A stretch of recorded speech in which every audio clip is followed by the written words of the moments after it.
At RM Career Point, we help you learn, grow, and succeed. Hello champions, स्वागत आहे तुमचं आरंभ career पॉईंटमध्ये. आज आपण सायन्सचा एक अत्यंत इंटरेस्टिंग टॉपिक शिकणार आहोत, तो म्हणजे रिफ्रॅक्शन ऑफ लाईट.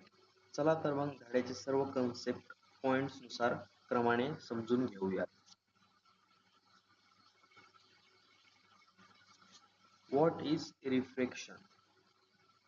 जेव्हा लाईट एका ट्रान्सपरंट मीडियममधून दुसऱ्या मीडियम मध्ये जातो तेव्हा तो आपली दिशा डायरेक्शन बदलतो. यालाच आपण रिफ्रॅक्शन म्हणतो. हे का घडते? कारण वेगळ्या मीडियम मध्ये लाईटची व्हेलोसिटी वेगवेगळी असते. आता बघूया रूल्स ऑफ रिफ्रॅक्शन. हे नीट समजून घ्या, कारण हे डायग्राम काढण्यासाठी खूप महत्त्वाचे आहे. नियम खूप सोपे आहेत. फर्स्ट, जेव्हा लाईट रेअर मीडियम उदाहरण हवा एअर मधून डेन्सर मीडियम उदाहरण ग्लास मध्ये जातो तेव्हा तो नॉर्मल कडे झुकतो. सेकंड, आणि जेव्हा तो डेन्सर मधून रेअर मध्ये जातो तेव्हा तो नॉर्मल पासून लांब होतो, bends away from the normal. पुढचा इम्पॉर्टंट टॉपिक आहे Snell's law and refractive index.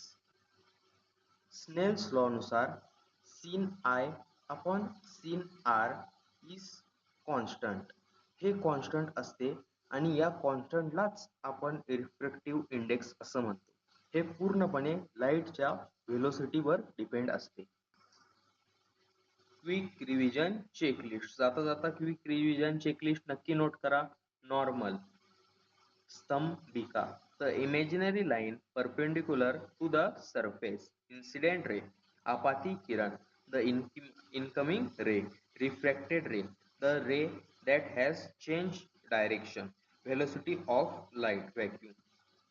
Light in vacuum 3 into 10 raised to 8 meter per second square. तर चॅम्पियन्स, हा होता रिफ्रॅक्शनचा संपूर्ण आढावा. हा व्हिडिओ आवडला असेल तर लाईक करा आणि तुमच्या मित्रांसोबत शेअर करा. आरंभ करिअर पॉइंटला